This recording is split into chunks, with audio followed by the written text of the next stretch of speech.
Je suis à toi dans quelques minutes, simplement pour vous dire aujourd'hui qu'on va parler handball, on va parler paddle, mais on a la chance de recevoir un expert du handball, un grand champion qui a quasiment tout gagné, donc c'est un grand plaisir que de pouvoir recevoir Valentin. Alors, Valentin normalement, ok,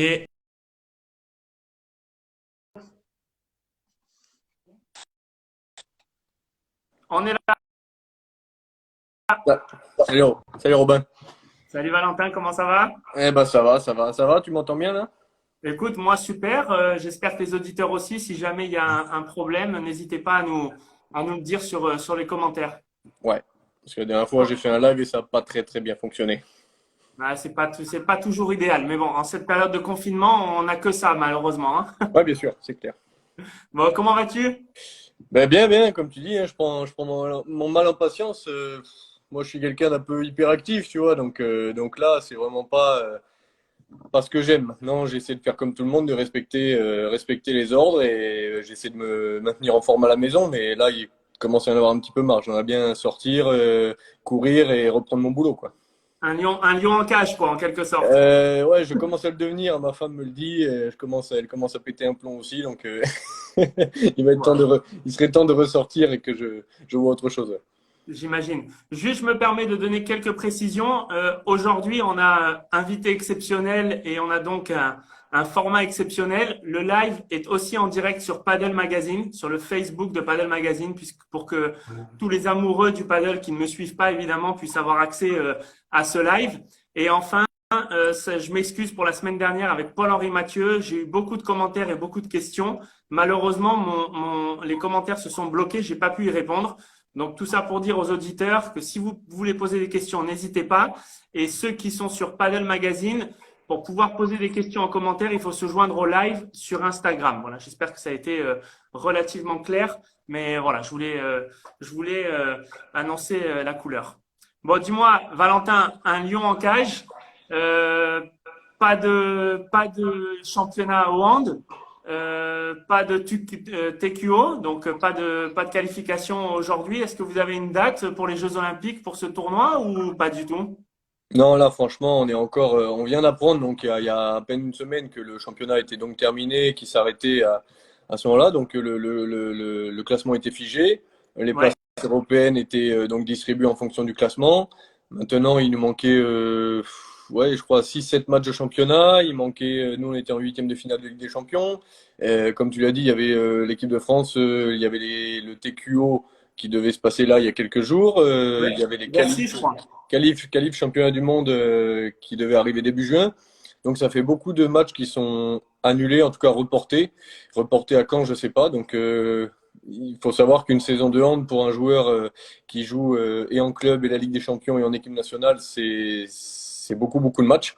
Donc très peu de dispo pour toute autre chose. Donc là, rajouter ce genre de match à la saison qui va arriver l'année prochaine avec des nouveaux clubs qui arrivent en première division, ça risque d'être compliqué. On n'en est pas là Ouais, encore.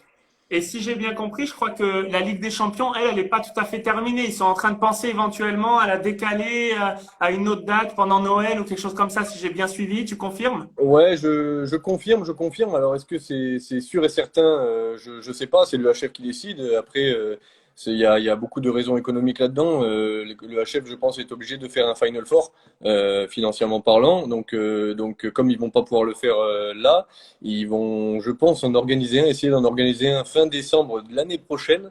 Avec, bah, du coup, là où nous on fait un peu la gueule, c'est qu'on était quand même qualifiés pour les huitièmes de finale, hein, avec l'avantage du terrain. Je dis pas qu'on serait allé au bout au Final Four, mais je veux Non. dire, on peut pas jouer nos chances en tout cas pour le faire. Donc, ils prendraient les deux équipes, les quatre équipes qui ont fini premier, deuxième des deux premières poules, quoi. Donc, Barcelone, PSG, Kiel et Veszprém. Et petite question, si pendant le mercato d'été, il y a des joueurs qui s'en vont ou d'autres qui arrivent, comment tu fais? Enfin, je Ah, veux dire, toi alors ça, demain, si tu signes à Barcelone, comment tu fais? eh ben, j'aurais la chance de peut-être faire un Final Four de Ligue des Champions. D'accord. Non, mais on en rigole un peu, mais ça prête à rire, mais c'est ça, hein. Moi, j'ai l'exemple de Mathieu Gréby, un coéquipier qui joue avec moi, qui a signé au PSG. Bah, s'il s'avère que le Final Four se joue donc en décembre, eh bah, Mathieu Reby jouera le Final Four de la Ligue des Champions avec le PSG alors qu'il ne l'a pas joué du tout de l'année avec le PSG, quoi. J'ai Ouais, je compris. Donc sais, lui, c'est un peu, c'est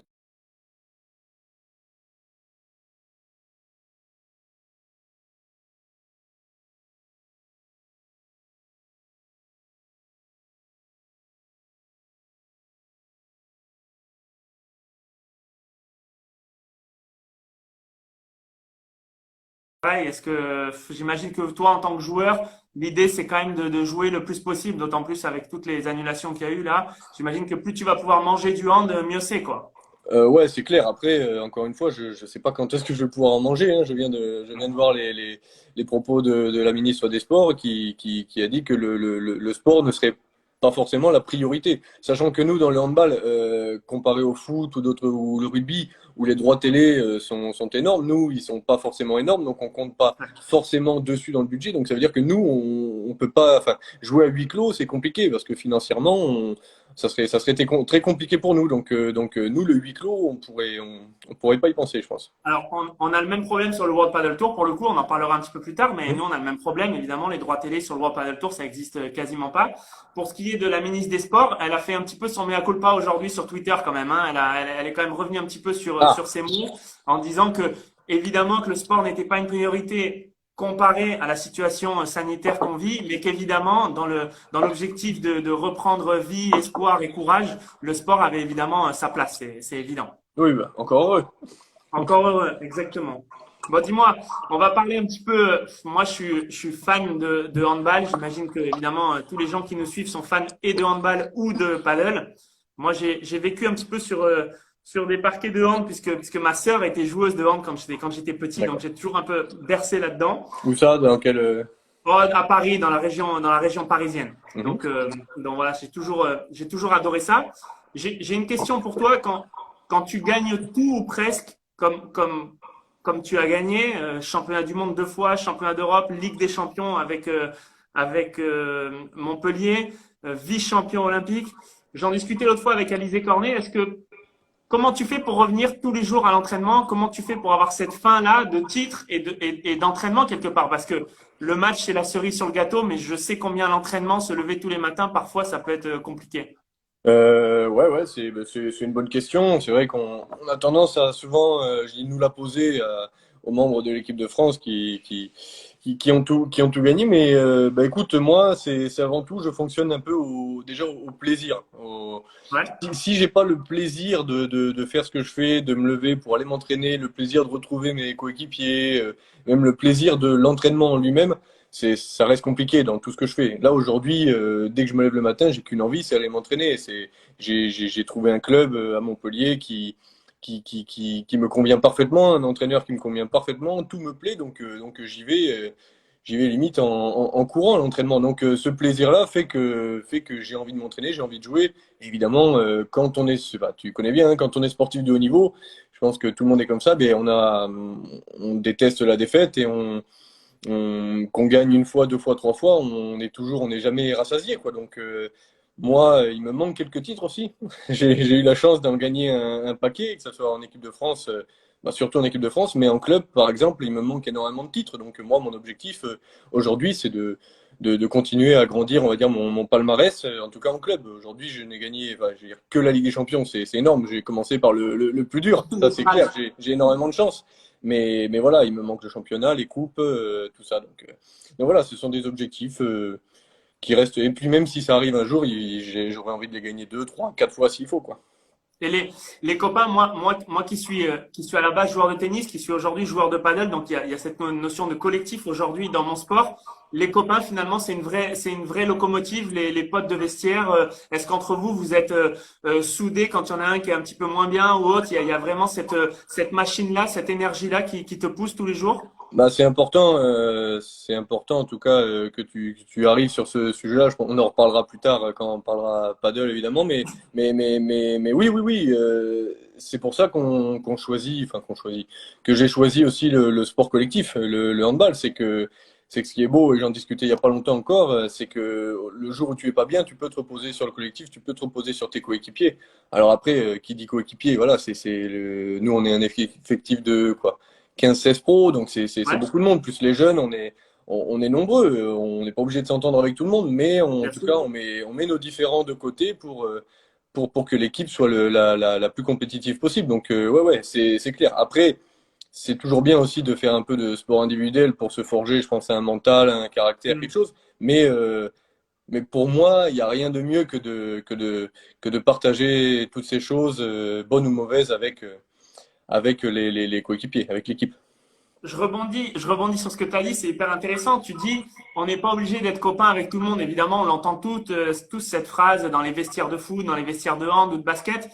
Moi, quand j'ai regardé, je vais te parler de l'équipe de France, quand j'ai vu toutes ces victoires, les experts, les championnats du monde, les Jeux Olympiques, vous nous avez fait vibrer. On a l'impression que c'est une énorme bande de potes responsables qui ont tous le même but.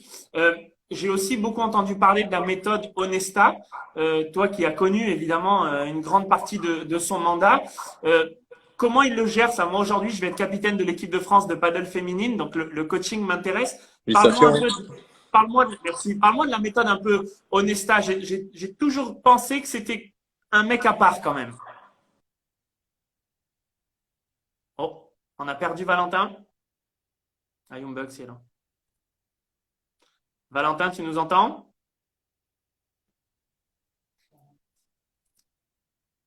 On a peut-être perdu Valentin. Aïe, aïe, aïe. les, les joies du direct. Là, je suis pas habitué ça, donc c'est pas très cool pour moi. Qu'est-ce qu'on peut faire? Je regarde si je peux l'inviter. Ah, Valentin a quitté la vidéo, donc on va le réinviter. Je suis désolé. C'est parti. C'est pas mon Wi-Fi a priori, puisque moi je suis toujours en ligne. On attend Valentin. Ah, désolé. Ouais, He's back. c'est Valentin is back. peut-être le sujet qui n'a pas plu au portable. Non, j'ai bien entendu. Excusez-moi encore, c'est ma faute. J'ai bien entendu ta question. Écoute, Claude, mais je le connais bien. Moi, j'ai signé professionnel pour la première fois à Toulouse. Donc, Ouais. lui est de Toulouse, a toujours été à Toulouse. Il a toujours été autour du club. Il m'a vu grandir, il m'a vu évoluer. Et quand il m'a donné ma chance en 2013, bah, il a été critiqué par beaucoup de monde parce que j'arrivais, c'est au moment où il y avait encore ce groupe qui avait tout gagné et tout, et moi arrivé là-dedans, en plus ce petit jeune de Toulouse et tout, c'est un peu compliqué. Mais j'ai pu voir un petit peu comment il était, et comme tu dis, c'est quelqu'un à part, c'est quelqu'un qui, alors je sais pas s'il était en avance sur son temps et tout, mais en tout cas il a eu l'intelligence de faire ce qu'il a fait, c'est-à-dire qu'il disait, moi je suis pas un entraîneur. Il a toujours dit. Il dit, Ouais. je sais pas entraîner. Et même ça me fait chier. Pour vous dire une petite anecdote, on arrivait à l'entraînement en équipe de France et il était assis sur le côté. Parfois, il lisait le journal ou il discutait avec les autres. L'entraînement, c'était pas pour lui. Par contre, là où il était fort, c'est qu'il observait tout. Il gérait Ouais. tout, il voyait tout. Et quand il fallait un petit peu nous remettre dans le droit chemin, ça, il le faisait et ça picotait. Mais en tout cas, il a eu cette intelligence de laisser les rênes à l'équipe, aux hommes forts. Et honnêtement, à partir du moment où il a fait ça, c'est à partir de ce moment-là que l'équipe de France a tout gagné. Il a pu s'appuyer. Il avait les meilleurs joueurs du monde à ce moment-là, que ce soit en défense, en attaque. Et ben, il leur a laissé les rênes en disant, vous voulez faire le jeu, faites le jeu. Moi, Ça, je chapeaute tout. Et voilà, ben ça a payé. Alors, est-ce que ça marchera pas avec tout le monde? Ça, c'est non. sûr. Pas dans toutes les équipes, pas dans tous les sports, pas dans toutes les entreprises. Mais en tout cas, là, à ce moment-là, à cet instant-là, ça a fonctionné. Et grâce à ça, je pense, l'équipe de France a gagné énormément de titres.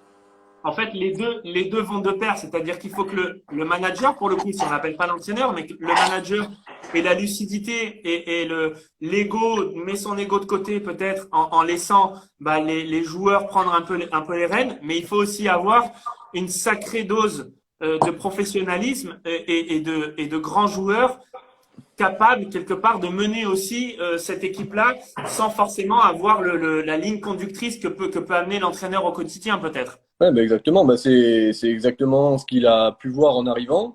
Parce qu'au début, c'était pas tout à fait ça quand il a pris les rênes Oui, de je me l'équipe de souviens. France. Et au fur et à mesure des années, en 1 ou 2 ans, il a pu voir qu'il avait les joueurs assez pros et assez compétents pour faire pour prendre les rênes, et lui est resté un peu en retrait et chapeauter tout ça au-dessus.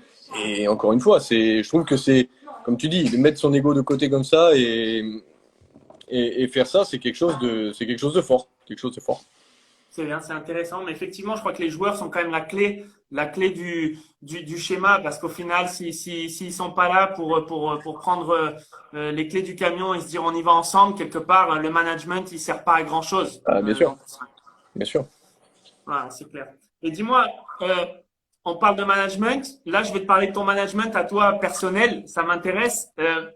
Quand tu es en plein match, que tu te retrouves dans une situation d'échec, je sais pas, tu as raté un tir ou deux tirs, que l'équipe tourne mal, tu te sens pas très bien. Moi, par exemple, c'est quelque chose que je ressens quand je joue au paddle. Je rate une ou deux volées d'affilée ou un smash facile. Tu as une méthodologie, tu as quelque chose dans ta tête, tu as une espèce de mécanique qui te fait revenir dans le match, ou tu es très détaché de l'échec, comme tu as quelque chose, un petit secret à nous avouer?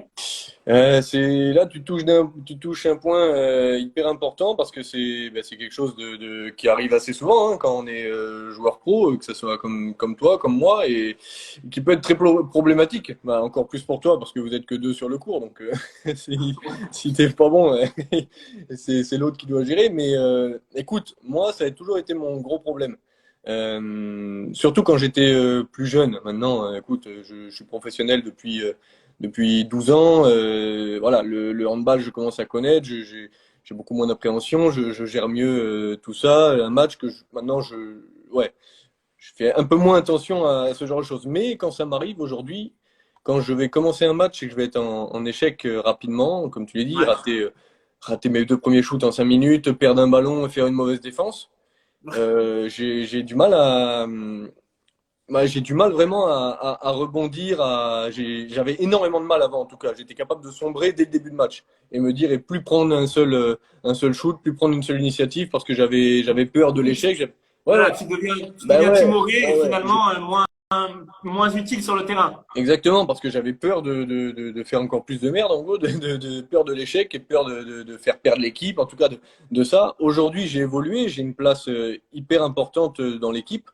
J'ai un grand rôle et même si je suis en échec, là où j'ai évolué, c'est que j'ai rajouté, on va dire, des cordes à mon arc. Ouais. C'est ce que j'essaie d'expliquer à beaucoup de plus jeunes joueurs ou même dès qu'on en discute, c'est le jour où t'es pas bon au shoot. Comme t'es pas bon au shoot, ok, je suis pas bon au shoot, c'est pas mon jour, ça arrive, on joue tous les 3 jours, tu peux pas être bon à chaque fois. Et ben, qu'est-ce que je peux faire aujourd'hui où je peux être bien pour aider l'équipe? Est-ce que je vais être mieux dans la construction du jeu? Est-ce que je vais être meilleur en défense? Est-ce que je vais être meilleur pour encourager les gars, pour remonter les gars? Est-ce que pour les bonnes passes aux autres? Voilà, il faut trouver un équilibre dans le jeu. C'est ça que j'essaie de trouver, c'est de rester vraiment solide dans tous mes secteurs de jeu pour pouvoir aider dans toutes comment dire, dans toutes les situations possibles d'échec ou non lors d'un match. Quelque part, ce que tu es en train de me dire, c'est avoir la lucidité pour accepter que ton jour, Ouais, il soit pas forcément si bon, exactement. accepter que tu puisses rater éventuellement et te donner d'autres objectifs sur le match qui Mhm. peuvent être, par exemple, la défense, être plus agressif ou avoir un capitanat un petit peu plus véhément Mhm. et peut-être te remettre aussi un petit peu dans le match au fur et à mesure, c'est ça? Exactement. Et là, tu vois, j'ai vraiment pris conscience lors de ça, lors de ma première année à Montpellier. Donc, pour vous remettre un peu dans l'histoire, je sortais de 8 ans à Toulouse. En Toulouse? Donc, Ouais. 8 ans à Toulouse où voilà, j'étais chez moi, j'étais bien, je faisais ce que je voulais, j'avais les clés du camion, j'étais bien. Et là, je change de club, j'arrive à Montpellier, qui est pour moi le meilleur club français, avec le plus grand entraîneur. J'y vais pour ça. À T'as côté de gagné? moi, à côté, Patrick Cagné, à côté de moi, j'ai des joueurs de très haut niveau partout. Donc, je me retrouve à être un peu le top player d'une équipe, à me retrouver dans le moule avec plein d'autres grands champions, d'être pas forcément numéro un au poste, Ouais. parce que devant, il y avait Jure Dolenec, un international slovène, je l'embrasse d'ailleurs, qui joue à Barcelone d'ailleurs en ce moment et qui marchait sur l'eau à ce moment-là. Et, et les 6 premiers mois ont été très compliqués. Et moi, alors j'ai peut-être ce petit côté un peu défaitiste et pessimiste, mais j'étais vraiment pas à mon meilleur niveau, quoi. J'avais honte un petit peu de ce que je montrais parce que parce que c'était pas moi, quoi. Je me reconnaissais pas forcément. Et malgré ça, l'entraîneur, il me faisait beaucoup jouer, quoi. Et beaucoup, beaucoup, beaucoup. Et même, il me faisait commencer les matchs. En Ligue des Champions, premier match de la saison, je commençais le match titulaire en Ligue des Champions. Et au début, je comprenais pas trop. J'ai dit, putain, je vais encore être mauvais, je vais pas faire le. Et en fait, j'ai compris plus, enfin, j'ai compris plus tard. J'ai compris plus tard. J'ai vite compris et ça m'a permis d'ouvrir les yeux sur le fait que ce que j'apportais, alors voilà, j'étais pas le plus efficace en attaque, j'étais pas très bon, mais ce que j'apportais en défense et peut-être mon envie et tout, bah, il en avait besoin et ça apportait à l'équipe. Et ça, je l'ai compris et c'est pour ça que j'ai continué à vraiment bosser tous les secteurs et pas dans le sens où voilà, si tu es en échec, et ben force, force, force pour retrouver un peu de confiance. Non, non, non. Si c'est pas ton jour, t'as 6 mecs, enfin t'as 6 mecs, t'as 11 mecs, 12 mecs, 13 mecs autour de toi qui peuvent t'aider, qui pourront faire mieux que toi, à toi de faire en sorte de les aider pour que ils Bien soient sûr. meilleurs. Voilà. Et C'est, ça a été une démarche personnelle. Tu dis, je m'en suis rendu compte avec le temps. C'est vraiment l'expérience et de fréquenter des joueurs de très haut niveau, de toucher le Graal, la Ligue des Champions, Montpellier, Canaillé, l'équipe de France. Il n'y a pas eu un travail, il n'y a pas de travail personnel fait avec des coachs ou, moi je te dis ça, j'ai travaillé avec Pierre Gauthier, qui est un ancien très grand joueur de tennis et aujourd'hui un préparateur mental. Mhm. Et quelque part, l'acceptation de l'échec pour moi, ça a été aussi une clé importante. Alors moi, c'était pas forcément dans mes résultats, mais c'était dans la prise de plaisir. Moi, à partir du D'accord. moment où je suis en échec, je me dis, mais qu'est-ce que je fais sur le terrain? Pourquoi je suis là? Je remets un petit peu tout en cause, tu vois. Ouais, ouais. Et d'avoir été capable ou d'avoir entendu que finalement d'accepter l'échec, c'était essentiel pour mieux jouer, ça a changé quand même ma perception du jeu et surtout mon plaisir personnel. D'accord. Ouais, ouais, bah, non, nous, on n'a pas forcément de coach. En tout cas, moi, j'en ai jamais vu. J'ai pas de prépa mentale, mais comme tu dis, à côtoyer que des grands joueurs avec beaucoup d'expérience, mais surtout la Ligue des Champions à Montpellier. Ouais, Donc, Montpellier, c'est de septembre à mai, c'est des matchs tous les 3 jours. Donc, tous ouais. les 3 jours, il y a un match. Je veux dire que si t'es pas bon le mercredi, si tu commences à avoir le raisonnement, tu sais, comme tu pouvais avoir, mais qu'est-ce que je fais là? J'ai pas de plaisir et tout. Mais 3 jours après, tu vas faire C'est encore pire. Et reparti. là, tu pars Ouais. dans une spirale infernale, parce que tous les 3 jours avec les déplacements, ça s'enchaîne à une vitesse, à une grande vitesse. Donc ça m'a forgé. Après, je peux avoir des passages à vide, hein. Pendant un mois, Bien parfois, sûr. je vais pas être très bien, puis après, ça va remonter. Enfin, voilà, c'est là, c'est ces expériences-là de Ligue des Champions, de jouer ce niveau-là, qui te permet de te forger un gros mental, quoi. Bon. Et tu parles de grands joueurs, de grands événements. Bon, il y a eu récemment en équipe de France un échec quand même, on peut le dire, pour l'équipe de France. Vous avez échangé entre vous, vous êtes mis un peu entre vous, vous avez pu discuter et vous ressouder autour d'un objectif pour pouvoir repartir au combat. Comment vous avez géré ça? Finalement, l'échec, vous l'avez pas trop connu en équipe de France aujourd'hui. Il va falloir l'appréhender, l'apprivoiser et repartir au combat, non? Ouais, ouais, bah c'est vrai qu'on l'avait pas forcément, enfin pas forcément prévu. On n'y est pas habitué en fait. On n'y est pas habitué. Ça Et on fait veut pas bizarre. s'y habituer. Et on veut pas s'y habituer, mais tu sais, dans ce sport-là, chaque chose a une fin, tout le monde vieillit, les générations se suivent et Ouais. parfois ne se ressemblent pas.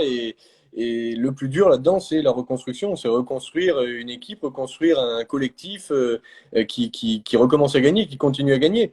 Là, ça nous a mis un gros coup sur la tête parce que au-delà d'avoir perdu, voilà, on a pris conscience qu'on était vraiment dans ce truc-là, quoi.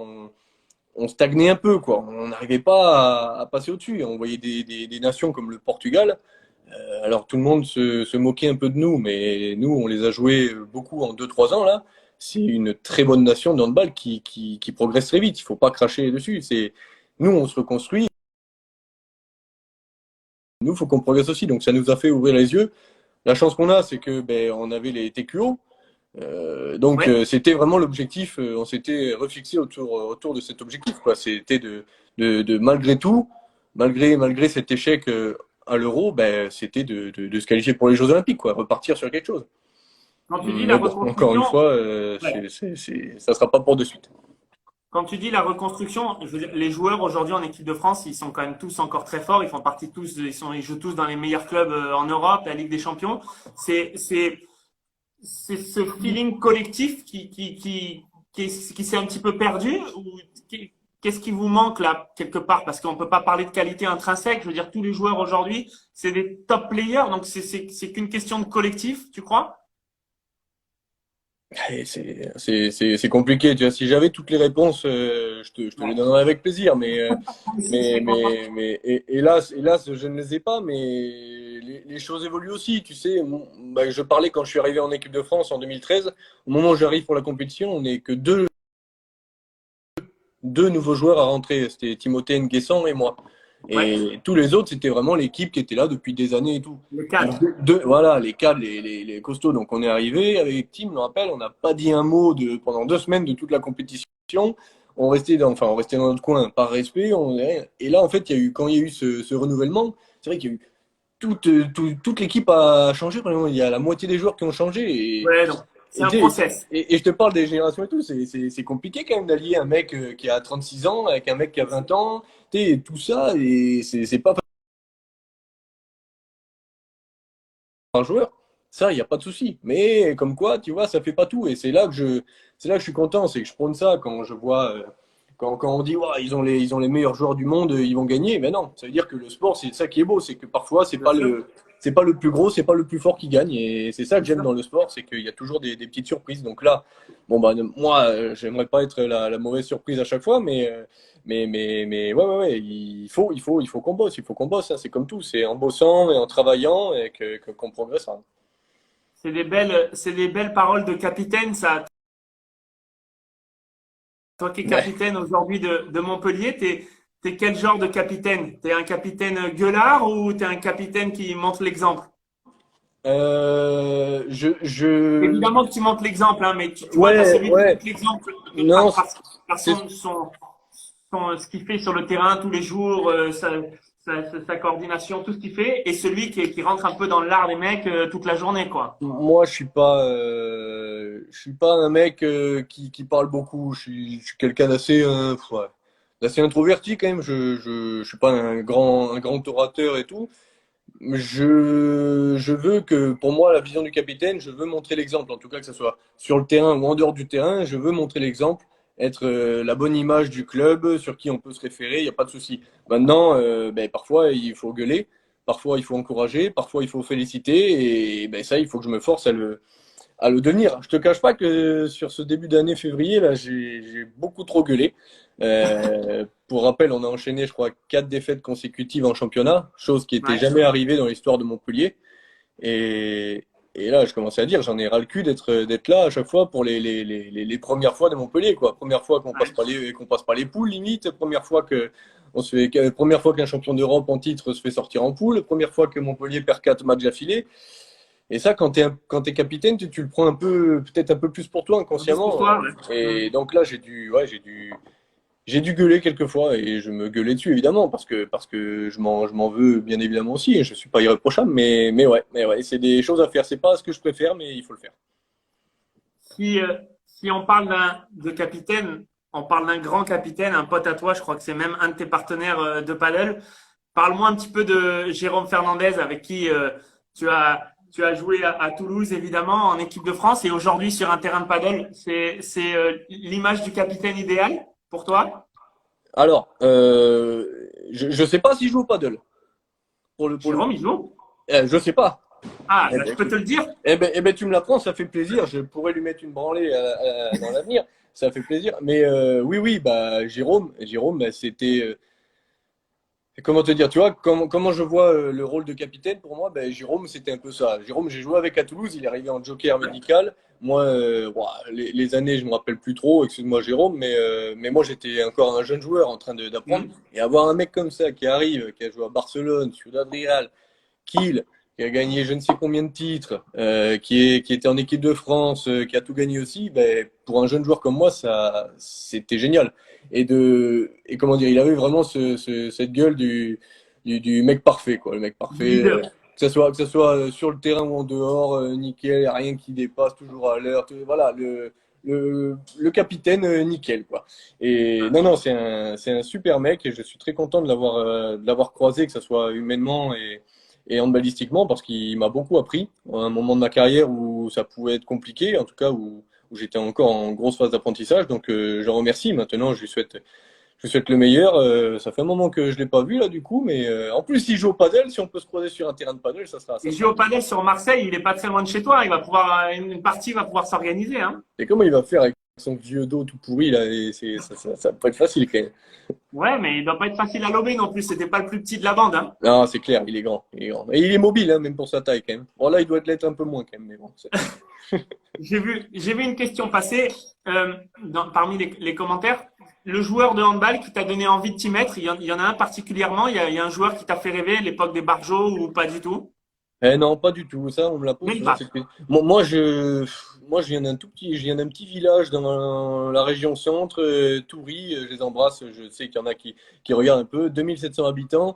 Moi, je déménageais de la région parisienne et tu sais, je suis arrivé là et on m'a mis au handball parce que mes nouveaux potes d'école jouaient au handball. Et T'as commencé gardien, je crois, non? Si je ouais, dis j'ai pas de commencé, bêtises. j'ai commencé gardien parce qu'il manquait un joueur, il manquait un gardien, donc j'y suis allé, je me suis régalé. Mais au début, tu joues avec tes potes, quoi. Moi, je crois que Ouais. j'ai regardé mon premier match de handball à la télé. Je crois que c'était la finale féminine du Ouais. mondial France-Hongrie, je crois, où on gagne, où la France est menée de 7 ou 8 buts, je crois, et elle gagne à la fin, peut-être après prolongation, je crois même. Et là, je crois que c'est première fois que je voyais du handball à la télé, donc je m'y intéressais pas du tout. Moi, le handball, c'était faire du sport avec mes potes au début, quoi. Et c'est après, quand j'ai grandi, que je me suis intéressé un peu plus au sport-études et tout. Je me suis dit, qu'est-ce que c'est le sport-études, quoi? C'est quoi? C'est du handball tous les jours? Oh putain, attends, faut que je rentre C'est là-dedans. bon, ça. Comme ça, je vais faire du sport tout le temps, c'est génial. Et c'est là que après tu commences à vraiment t'intéresser enfin, je me suis vraiment commencé à intéresser au handball. Ah, tiens, Clément Grenier, je lui fais un bisou quand même. J'espère qu'il va bien. Et c'est là que je me suis vraiment intéressé au handball pour la culture handball. Quand tu rentres au sport-études, c'est important. Bon, tu as découvert le handball un petit peu par hasard. Et Valérie Nicolas, qui est là avec nous, c'est elle en Eh 2003 oui, qui était dans le but 2003. Eh oui, oui, et Valérie, bravo. Félicitations, Valérie, encore une fois. Valérie, qui est une très bonne joueuse de paddle aussi, je le sais, et qui sera l'invitée d'un futur live avec moi, ma copine Valérie que j'adore, on l'embrasse fort. T'as découvert le hand par hasard, t'as aussi découvert le paddle par hasard. Raconte-nous comment t'as découvert le paddle. Eh ben, alors, j'ai commencé à m'y mettre à Toulouse. C'était juste avant de partir, à la fin de mon contrat, genre dans les 2, 3 derniers mois. C'était au TPC. Je pense Ouais, que, Toulouse Paddle Club, ouais, je pense que tout le monde maintenant dans le milieu du paddle connaît parce que c'est un complexe magnifique. un club référence en France, ouais. Ouais, c'était fantastique. Et donc, je m'y suis mis là, sur le tard, avec des amis comme ça, mais j'ai fait quoi, 2, 3 parties comme ça pour m'amuser. Et après, silence radio, quand je suis arrivé à Montpellier, silence radio pendant jusqu'à l'an dernier, quoi. Ouais, Et là, je m'y suis remis. Écoute, j'ai rencontré pas mal de mecs qui m'ont dit de venir à Palavas, ouais. réessayer le paddle. Et je me rappelle, j'ai ressorti ma raquette d'il y a 3, 4 ans. C'était ma vieille aide, elle était cassée en plus. Et j'ai joué avec pendant 2, 3 mois jusqu'à ce qu'on me dise, mais elle est cassée. Je dis, ah ouais, mais elle est un peu fissurée, mais je pensais que ça allait, c'était pas cassé. Tu sais, le mec, le vieux débutant qui arrive là-dedans. Et je m'y suis remis à fond, quoi. Enfin, je m'y suis mis à fond parce que je m'y étais pas vraiment mis à fond. Et après, voilà, je sortais plus, je sors plus, quoi. Tu t'es pris au jeu. Dès que j'ai une demi-journée de libre, j'essaie de me caler une partie, quoi. Il paraît que tu as dit que tu vois Clément en grenier qui dit paddle à la folie. Il joue à Rennes, Clément, ou pas au paddle? Il y Eh ben, je arrive? savais pas. Avec Clément, on joue au golf tous les deux, parce que moi, je fais beaucoup de sport, hein. D'accord. Je joue au golf aussi. On s'est croisés, on s'est rencontrés sur une compète de golf l'an dernier. On s'est régalé. C'est un super mec aussi. Et apparemment, s'il s'est mis au paddle, c'est génial aussi. On va Ouais, pouvoir jouer, on va pouvoir jouer au c'est paddle. chiant. C'est chiant parce que les gauchers, ils sont doués partout. Vous vous mettez à n'importe quel sport que vous êtes doué. C'est insupportable. Tu peux Alors, jouer au golf, au tu vois, foot, au paddle. le seul problème au paddle, c'est que moi, je suis gaucher, mais au paddle, du coup, je suis droitier. Non. Ouais, ça Ah, fait chier. Non, t'es ça fait chier. Le Raphaël Nadal du paddle, en Ouais, fait. ouais, ouais. Je pense pas quand même à ce moment. Non, mais ça fait chier parce que avec le handball, ça pourrait m'aider avec le bras gauche. Mais Mais comment c'est possible? je sais pas. Tous les sports de raquette, tout ce que je prends en main, le club de golf et tout, c'est main droite. Tout ce que je lance ou je shoot, c'est gauche. Ah, donc en fait, tu es en train de nous dire que le smash qui pourrait être incroyable parce que tu shootes, je sais pas, c'est intéressant de savoir à combien de kilomètres heure va un shoot ou ton shoot, tu pourrais me dire peut-être? Bah, il y en a qui ont été à 120, 115, ouais, Donc, donc tu as un bras gauche qui envoie un ballon de handball à 115 km heure et tu es en train de me dire que tu smashes avec la main droite. c'est ça. Incroyable. Ah, c'est Et dommage. tu joues où à gauche ou à droite du coup? Ah, je joue à gauche, moi. Non, D'accord. Ah, non, non, à droite, j'ai essayé et tout, mais déjà, je me sens perdu. J'ai envie de vomir quand je vais à droite. Un jour, je me suis mis à droite, j'ai dit putain, mais attends, c'est pas du tout le même cours, j'ai pas du tout mes repères. Et pour moi, il faut être, je sais pas, vachement technique quoi pour jouer à droite. Et quand je vois les bons joueurs de droite avec qui je joue, c'est impressionnant. Et moi, j'ai pas encore ce niveau-là. Je préfère rester à gauche et essayer de bien faire ce que j'ai à faire plutôt que me risquer à droite. Donc à gauche. il y a nos amis de French Paddle Shop qui disent à gauche, tu envoies des smash par trois pareil, hein, sans aucun problème. Hein. Donc Ouais, en alors fait, ils sont gentils et je les remercie. Alors parce que French Paddle Shop, même, c'est les mecs, je suis un de leurs ambassadeurs de French ouais, Paddle. j'ai vu ça. Donc t'imagines que je suis un des plus nuls au paddle qui est sponsorisé. Et je pense que tout le monde se moque de moi, tous mes potes se moquent de moi. Putain, le mec, il est pas bon, il se fait sponsoriser et tout. Mais ouais, alors là, ils te disent ça, les salopards, mais je sais très bien qu'ils le pensent pas. Et derrière, et dans mon dos, ils se moquent de moi. Mais bon, Bonne question. Au foot, t'es droitier ou gaucher du coup? gaucher. Gaucher. Ah, bah, c'est à n'y rien comprendre en fait. Là, je te dis, dès qu'il y a un ballon, dès qu'il faut shooter ou lancer, c'est main gauche. Dès qu'il faut taper avec quelque chose dans la main, c'est main droite. D'accord, d'accord. Voilà. Ton classement français au paddle, il paraît que tu t'es mis à faire des tournois. Bah ouais, ben c'est ce que je dis. Moi, les tournois, franchement, tu pourras demander. Je lutte pour trouver des dates à chaque fois. Je suis même parfois, j'essaie de voir d'avancer des entraînements pour être dispo, comment dire, ou commencer plus tard des tournois. Si tu peux me gérer ça dans le classement, pour en faire, parce que j'adore ça, moi, la compétition, que ça soit partout. Donc des tournois, hélas, si j'en fais un tous les 2 mois, c'est bien. Je crois que là, je dois être 700e, tout comme ça. D'accord, Ouais. d'accord. Et Mais bon. t'as un partenaire fixe? T'arrives à jouer tout le temps avec le même ou il Bah, veut pas de toi? non, j'alterne un peu, j'essaie de voir avec. C'est bien de tester plusieurs partenaires aussi. Il y en a avec qui ça se passe mieux, mais c'est bien parce que ça permet de faire évoluer le jeu aussi. Il y a des partenaires, je l'embrasse, Sébastien Huchard, avec qui j'ai fait qui est ancien volleyeur pro aussi, et avec qui j'ai fait mon meilleur résultat en carrière. Donc ça, je me rappellerai toute ma vie. Et Bien, ouais, on avait fait un quart de finale de P500. pas Donc, mal. ouais, donc on s'était régalé. Mais ouais, non, j'essaie d'alterner, mais ouais, il faut que je trouve des dates pour faire des tournois, c'est Ceci clair. dit, les volleyeurs, ils doivent avoir des sacrées aptitudes aussi. Moi, à l'époque, quand j'avais mon club, j'avais quelques volleyeurs qui venaient, et joueuses d'ailleurs aussi, qui venaient de Cannes, puisque moi j'étais à côté de Cannes, Mm. et ils avaient des sacrées aptitudes au paddle. Hein. Ils sont Ouais. grands, ils sont athlétiques, ils sautent Bah très ouais. haut. Pas facile, hein. Le peu que je vois sont très très bons. Et j'entends beaucoup parler d'un certain Johan Jomel là, qui est apparemment monstrueux. Je l'ai jamais vu jouer. Mais un volleyeur qui joue plus au paddle qu'au volley apparemment. Mais un jour ça arrivera et puis on verra ça. Mais ouais, ouais, ouais. Mais après, tu sais, il y a aussi ce côté sport collectif. Donc Bien. moi, Seb Bouchard, on se connaissait à peine, mais de suite sur le terrain, bah ça matchait parce qu'on a le même truc, quoi. On vient du même monde, donc c'est ça aussi qui est dur à voir, hein, c'est de jouer avec des mecs qui ont le même état d'esprit que toi, quoi. C'est pas facile, c'est pas facile. Moi, c'est ce qui m'a évidemment séduit dans le paddle, puisque je suis parti comme beaucoup du tennis. Mhm. Mais il y a mon coach qui me dit très souvent que le paddle est un sport individuel en équipe.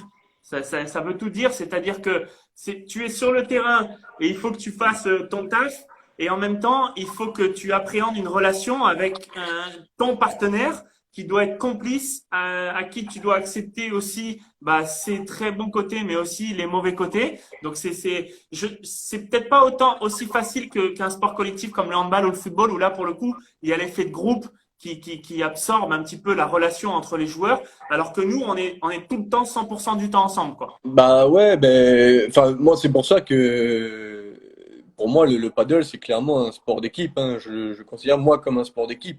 Et c'est là où, tu sais, moi j'arrive dans le paddle et je prends énormément de recul parce que j'y vais vraiment pour mon plaisir, pour Bien me sûr. sortir un petit peu du handball, du boulot et pour voir autre chose. Mais quand tu vois parfois des mecs, les tennismen, parfois vous avez vous êtes un peu têtu, vous avez des Tu peux le comportements dire, hein, dis-le, hein, dis-le qu'on écoute les vous avez des tennis. comportements un peu bizarres parfois, hein, c'est fou ça. Et ben tu vois, et ben moi c'est le petit truc qui me fait plaisir. C'est moi qui viens pas du tout du tennis, qui viens pas Ouais, du tout du paddle. Bah, mon objectif, c'est sûr, quand je vais jouer contre un mec qui joue au tennis, qui est vachement plus doué que moi, ben, c'est de le battre, tu vois. non, mais Moi, attends. l'objectif, c'est de battre des mecs comme ça parce que je sais que ça les énerve. Oh là là. C'est c'est l'énorme plus-value du paddle. C'est-à-dire qu'effectivement, le joueur de tennis, il a quand même des aptitudes au départ qui paraissent beaucoup plus, euh, enfin, qui paraissent meilleures pour pouvoir être bon en paddle. Mais si tu arrives à avoir la lecture du jeu, si tu es une vraie équipe avec ton partenaire, si tu es un très bon défenseur, au Ouais, final, tu vas faire mal à beaucoup de monde. Moi, ouais. j'ai joué régulièrement avec Didier Deschamps. Je peux te dire que Didier, il vient pas du tennis et pour autant, lui Il faire court. un point, c'est juste impossible Bah jusqu'à un voilà, certain niveau, évidemment. c'est ça. Ah, mais Mais il court partout, j'imagine, c'est ça. il court partout, Ah ouais. il a une lecture du jeu, les trajectoires, il les maîtrise très très bien. Ensuite, il a le côté mental. Tu te doutes bien, ce mec-là, s'il a envie de te rentrer dans le cerveau en te chambrant deux, Mhm. trois petites phrases un Mhm. peu bien placées, il arrive tout de suite à te sortir du match. Donc au final, il y a quand même, il y a pas que la technique du tennis qui est importante au padel, quoi. Ouais, bien sûr, bah, c'est ça, moi, le manque technique que j'ai par rapport aux autres, j'essaie, bah voilà, t'essaies de te battre sur tous les points, t'essaies de courir partout pour essayer de gérer ça. Et ça, qu'est-ce que c'est chiant, un mec qui défend tout le temps, là, putain, moi, ça me fait craquer, mais bon. Ah, après, c'est rigolo, mais encore une fois, ouais, je me mets, quand je me lance dans un sport, ben, paddle, là, par exemple, c'est pour être le meilleur possible. Alors, j'en rigole et tout, mais à un moment, j'ai envie de performer, quoi, j'ai envie de performer, C'est clair. donc je vais essayer de continuer à bosser, de continuer à d'essayer de prendre des cours et tout, et de devenir le meilleur possible. À la fin, Hein. on se moquera plus, hein, les PES et autres bataillettes, batchevaliers, les gars là, Mais du club, là, on se moquera plus bientôt.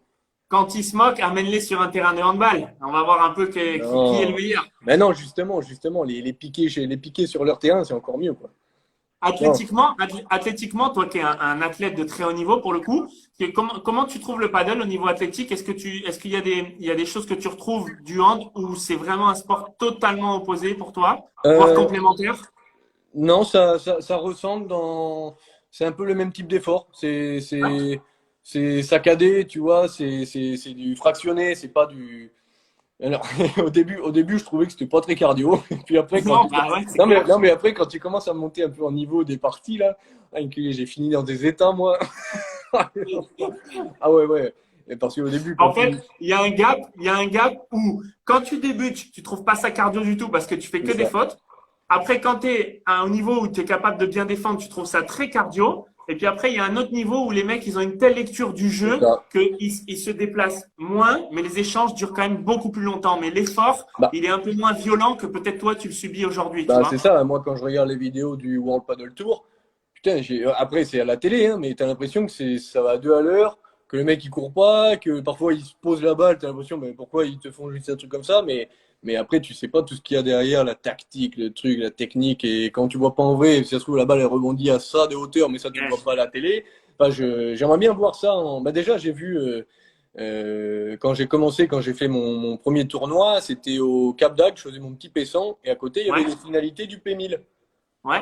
Et là, il y avait un super parterre. Alors moi, je connaissais personne. Là, on me dit, ah, je crois qu'il est là. Il y a monsieur Maigret, monsieur Tison Maigret, ça. Alors, Ah, je les vois arriver. Je dis, voilà, ils vont jouer une demi-finale de P1000. Moi, j'étais, attends, mais P1000, c'est un truc de fou. Puis je les vois arriver, mais en détente complète, tranquille, un peu la tête dans le cul. Je les vois s'échauffer comme ça, en ouais, c'est survêt. classique chez eux. Je dis, putain, mais t'es sûr qu'ils jouent une demi-finale d'un P1000 là? Puis derrière, sur le terrain, ça part dans tous les sens. Je dis, ah ouais, d'accord. Ah, Il y avait un super ah, parcours. Je m'étais régalé de voir ça. J'ai dit, ah ouais, d'accord. Donc c'est ça le paddle en fait. D'accord. Adrien, c'est mon nouveau partenaire. Enfin, Benjamin et Adrien se sont séparés cette année et Ouais, eux, ils ont vraiment marché sur le paddle français puisque ouais. les autres meilleurs joueurs français étaient eux en Espagne, comme moi, comme Jérémy, mon partenaire à l'époque, Mhm. et Bastien et Johan. Bastien qui est toulousain, qui est triple champion de France en titre. Et Benjamin et Adrien, ils ont révolutionné le paddle parce que eux, ils ont réussi à amener toutes les qualités du joueur de tennis sur le terrain de paddle tout en apprenant le paddle. Donc, ils ont amené une agressivité et une envie de faire mal à l'adversaire que jusqu'à maintenant, personne n'avait fait en France. Donc, Un peu précurseur, quoi, vraiment un, un peu précurseur. Alors aujourd'hui, ils font un petit peu marche arrière parce que pour passer un nouveau cap, notamment sur le circuit professionnel, il faut avoir un petit peu plus de cordes à leur arc, un petit peu plus de défense, être un petit peu plus patient. Mais ils ont quand même amené quelque chose qu'en France, personne n'avait amené jusque-là, quoi. D'accord, d'accord. Et comment ça se passe les championnats de France? Parce qu'il y a les tournois que tu fais, tu marques des points pour le ranking, c'est Ouais. ça? Mais après, une fois dans l'année, tu as un championnat de France. Ouais, alors il y a deux choses. Il y a effectivement le circuit, comme tu as dit, hein, les P1000, les P2000. On a des P2000 avec des tournois de paddle sur les places publiques. Donc, c'est une vraie promotion pour le paddle en France. Et ça, c'est un circuit français où tu gagnes des points quand tu vas au bout ou c'est un barème de points. Là-dessus, avec ce ranking-là, on a le numéro 1 français, le 2, le 3, le 4. Ouais, ouais. Et le paddle appartenant à la Fédération française de tennis, il y a le même modèle qu'au tennis, à savoir des championnats régionaux qui te qualifient pour faire une compétition qui est indépendante, qui est celle des championnats de France, qui te donne quand même des points pour le classement final, mais il y a un championnat de France D'accord. avec un tableau qui définit le champion de France. Donc, Donc, le champion de France n'est pas obligatoirement le numéro 1 français, donc même si c'est souvent ouais, le numéro 15 français peut être champion de France. complètement, Ok, complètement, ok, complètement. C'est d'accord. vraiment un tournoi libre et libre à la surprise. Celui qui a tout gagné peut ne pas être numéro 1 français ou ne peut ne pas être champion de France, en Ok, l'occurrence. ok, ça va. Ouais, ouais, c'est bon à savoir. Sur le World Padel Tour, c'est autre chose. Sur le World Padel Tour, c'est le circuit un petit peu comme le circuit ATP de tennis. C'est un nombre d'étapes, il y a 18 étapes, et là, pour le coup, il y a un ranking à la fin Hmm, avec un master final. d'accord. Ouais, ça, je le vois. D'accord. T'as jamais vu de match de World Padel Tour en live? En live, non. Ouais, donc il va falloir y remédier, hein. Bah ouais, c'est clair, c'est clair. Non, mais bien sûr, un jour, je vais me faire ça sur Barcelone ou un truc comme ça. C'était, c'était la question piège. T'es foot paddle, t'es dingue de handball. Est-ce que Barcelone, c'est pas la meilleure ville au monde pour toi? Ah, tu rigoles, mais en plus, ma femme est espagnole. Ah, Donc, bah ouais, donc toi, c'est bon pour toi. ouais, ouais, ma femme est espagnole, j'ai acheté mon chien à Barcelone, tu vois, j'ai envoyé plein de petits signaux, tu vois, Et mais alors, il y a des contacts avec Barcelone ou pas? non, non, non, non, ah non, je vieillis trop vite là, c'est fini, je les intéresse plus. Non, non, mais ça va, je suis resté à Toulouse, je suis resté à Montpellier, dans le sud, Barcelone, c'est pas loin, je peux y aller un week-end, enfin, si j'ai un week-end de libre. Mais ouais, ouais, non, mais il faut que je me fasse vraiment, il faut que je me fasse ça. Je pensais au moins faire une fois dans sa vie, dans l'année, de voir du live à ce niveau-là, quoi. Écoute, moi, je t'invite quand tu veux à Barcelone, tu es le bienvenu avec ta femme. Ma femme est aussi espagnole, donc Ouais, pour le j'entendais ça, coup, tu parles super bien espagnol, Lilian, quand même. ah bah, heureusement, ça fait 3 ans que j'y vis quand même. Ouais, Il faut je sais. progresser, hein. Ah ouais, bah non, mais avec grand plaisir. Un jour, on se fera ça parce que j'ai envie de voir ça. Il y a pas mal de joueurs qui sont impressionnants et je pense qu'en live, ça va être encore plus impressionnant. Même pour toi qui doit traîner dans ce milieu-là, je pense que quand tu vois la finale de Barcelone, tu dois être Ouais. impressionné, quoi. Il y a un vrai gap entre ce qu'on peut voir à la télé et sur le canal YouTube du World Padel Tour et la réalité. D'abord parce que la surface, elle est très différente de la surface traditionnelle sur laquelle toi tu joues en France Ah, ou d'accord. même moi dans les qualifications. Ensuite, ils jouent souvent avec un toit à 15 mètres ou 20 mètres. Donc, il y a vraiment des subtilités de jeu qu'à la télé, on peut pas maîtriser. Mais en live, c'est un sport exceptionnel à voir parce que il y a très peu de fautes. Tous les points sont longs, donc c'est un vrai show. Et en plus, c'est chauffé à blanc par 6, 7, 10 000 personnes parfois qui regardent le match dans l'enceinte. Donc, je sais pas, Montpellier, l'affluence, c'est quoi l'enceinte de Montpellier? C'est 3002. 3002. Le Master de Barcelone cette année, c'était 10 000 personnes pour les demi-finales et les finales. Et en Donc, plus, il y en a certains qui aiment bien un peu ça, faire le show, chauffer un peu la foule. Donc non, non, mais c'est c'est super. Non, non, mais à faire, bien sûr. c'est qui ton joueur préféré au paddle? Je parle pas de français, je parle des stars. Écoute, moi, quand j'ai commencé à regarder, il y avait la paire LeBron Navarro qui me faisait. Bah, en fait, j'aimais beaucoup parce que c'était du show, quoi. C'était du show, les mecs. Bah, ils puent le paddle, ces mecs-là, quoi. Ils font ce qu'ils veulent avec la balle, avec la raquette. LeBron, il court partout. Enfin, c'est. Non, j'aime beaucoup le. Après, je le connais pas. Peut-être tu vas me dire c'est des gros cons, hein, mais. Non, non, moi je te parle du joueur de paddle. Après la Ouais, ouais, personnalité, bah on s'en écoute, fout. écoute, moi j'adore ça parce que pour moi qui aime le paddle, qui aime ces coups-là, quand il la sort, il la ramène, il sort et tout, ça c'est beau. Après, je vais adorer les mecs qui défendent tout, là. Je connais pas leur nom, mais à un moment, je tombe sur la finale de je sais plus où c'était, et deux petits jeunes là, deux petits jeunes qui étaient pas trop Oui. connus. Coquinetto. Voilà. Et, ouais. J'étais en prépa, je me rappelle, je me fais le branchement sur ma télé, ça arrive comme ça, et je dis, oh là là, ça va faire 6-1, 6-0, parce il jouait Lima Bella, je crois. Ouais, je me souviens Ouais, plus enfin, qu'ils ont. il jouait une grosse paire. Et putain, je vois les deux petits qui couraient partout et tout. Je dis, c'est génial, je me suis régalé. Et voilà, j'aime aussi ce genre de Il joueur, y a là. vraiment Le Chingoto, là. Donc, Chingoto, Chingoto qui. Chingoto Ouais, Keio. ah ouais, ça défend le feu. J'adore ça aussi. C'est génial. Il y a des vraies oppositions de style, hein. Tu vois, il y a, comme tu dis, hein, tu as le joueur type comme Chingoto qui est pas très puissant et qui défend et qui a un sens tactique exceptionnel. Et puis après, tu as Libron qui est lui né Ah, avec une raquette de paddle en main. ah C'est le ouais. premier joueur espagnol à être numéro 1 mondial. Il fait ce qu'il veut avec sa raquette et en plus, il tape toutes ses forces. Mais malgré tout, le sport, il est tellement riche tactiquement qu'un mec petit comme Chingoto, il peut quand même faire chier Libron, quoi. Donc C'est clair. c'est quand même assez sympa. Après, je me réfère. Bah après, ils ont tous un physique là, de tennisman tout fin et tout. Je me réfère aussi à. J'essaie de trouver des mecs un peu de mon gabarit. Je me dis, putain, c'est pas possible, il n'y en a pas des. Et ben, si, il y a Si, Silingo là, non, Augustin Silingo. Silingo, il est costaud. Belasteguin, c'est un beau bébé, hein, Ah malgré ouais? tout. Hein. C'est un mec, ouais, c'est un mec qui est costaud. Même Ale Galan, il est très grand, Ale Galan. Alors, il est un peu Ouais. plus fin, mais c'est un mec. Nous, notre sport, c'est ce que je disais l'autre fois à Paul-Henri Mathieu. Si on doit comparer notre sport, le joueur parfait par rapport à un animal, ce serait le chat ou le tigre. Donc, c'est vraiment hyper agile, très, très compact et Puissant. puissant. Eh ouais. Tu vois. Ouais, parce Ce que. serait qui, toi, l'animal parfait pour le handball, c'est quoi? Oula. Ça Bah, dépend des postes, hein. mais Ça ouais, dépend beaucoup non, mais des postes aussi. c'est que tu peux avoir un vrai zoo en fait sur le terrain. Exactement. T'as besoin. Un ballot, c'est un chat. On peut pas dire que c'est pas un chat, un ballot. C'est un chat, t'as besoin d'un gros ours en pivot, t'as besoin d'un bon singe qui réfléchit bien là en demi-cintre, t'as besoin d'un vrai zoo pour le handball, c'est cool. Après, tu vois, pour le paddle, tu parles des mecs, d'animaux et tout, il y en a quelques-uns aussi qui ont bien mangé quelques tapas aussi. Hein.